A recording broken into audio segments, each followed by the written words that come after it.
comment avoir de l'eau de façon durable et sans pour autant investir beaucoup d'argent.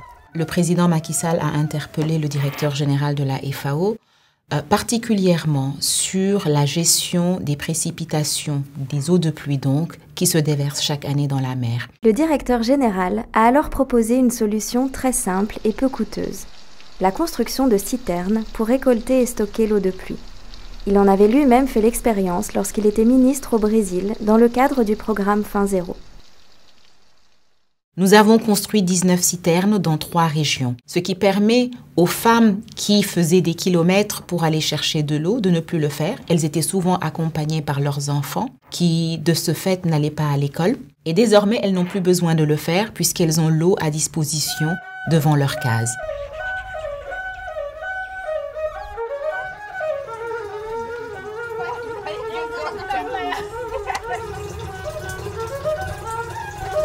citerne li indi kontaan ak ca ay njëriñ ndax léegi dañ doon dem jënd ndox mi léegi boo bu ñu kayee dangay indi sa bidon rek uppi sa robinet kii xam nga loolu neex na. Dans le département de Linguère, la FAO, avec l'aide de ses partenaires, a construit 8 citernes. Les femmes, dont les activités sont majoritairement pastorales, ont été sensibilisées aux activités de maraîchage.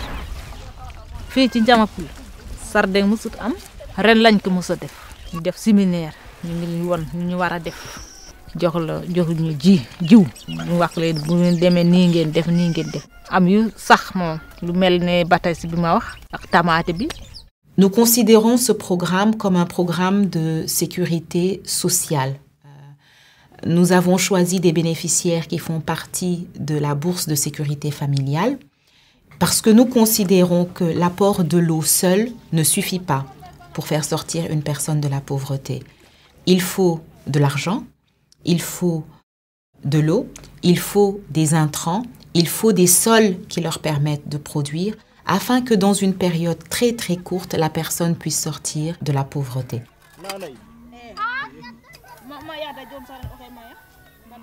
À Kaolack, 3 citernes ont été construites pour des groupements de femmes. Chaque groupement possède environ 1 hectare.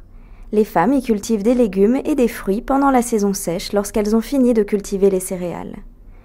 Une partie de la production leur permet d'améliorer leur nutrition et celle de leur famille. L'autre partie, vendue sur les marchés, leur confère un revenu additionnel. tool bi dañ ko def ay plan rek ku ne plan yi nga am dang koy verser 1000 francs bala nga koy jiw boko jiwé bu baaxé nga jaay ko da ngay verser 1500 bobu ñu dugal ko ci caisse bi buñ amé ñi nga xamné dañ ñu wara dimbalé buñ ñu indélé lu ñuy dimbalé ñun ci caisse bobu lañoy jël da def fere liñ ci wara def. C'était très satisfaisant d'aller sur le terrain et de pouvoir regarder combien la vie de ces femmes avait changé en l'espace de 6 mois. bu ma commencé ñetti caabi ba léegi musuma wax ni lebal ma suñu bayee ñuy dagg suñu tamaate dagg suñu jaxatu dagg suñu batanti ak kanja ak yépp def sama paan ba mu fees lii ma jaay lii ma toggee ko.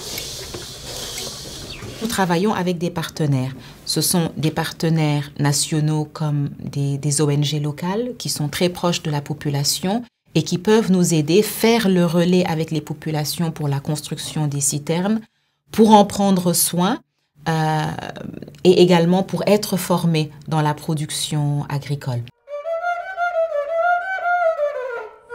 Dans le projet Champs École Paysan, nous accompagnons les femmes dans le renforcement de capacités pour comparer les pratiques paysannes avec les nouvelles technologies agricoles d'adaptation au changement climatique. Maintenant, elles sont plus informées sur les dangers de l'utilisation des produits toxiques, des produits chimiques sur les cultures, des dangers liés à la santé et à l'environnement. On les renforce dans la production de biopesticides. La FAO n'a pas vocation à construire 1 million de citernes. L'engagement fort des gouvernements est important et c'est ce que nous avons trouvé au Sénégal. Le gouvernement du Sénégal s'est engagé à travailler avec la FAO pour démultiplier, mettre à l'échelle ce programme afin que plus de femmes et plus de populations vulnérables en bénéficient. Dans le cas du Sénégal, il s'agira de 10 000 femmes sur les 3 ans qui viennent et peut-être plus si d'autres partenaires viennent se joindre à notre travail. Cette mise à l'échelle se fera dans le cadre du plan de soutien des Nations Unies pour le Sahel. Le Programme alimentaire mondial contribuera à faciliter l'accès au marché et ONU Femmes apportera un appui pour l'accès à la terre et l'autonomisation financière de ces 10 000 femmes. Le projet 1 million de citernes pour le Sahel répond aux objectifs de développement durable, notamment les objectifs 1, 2, 6, 13, 5 et 10.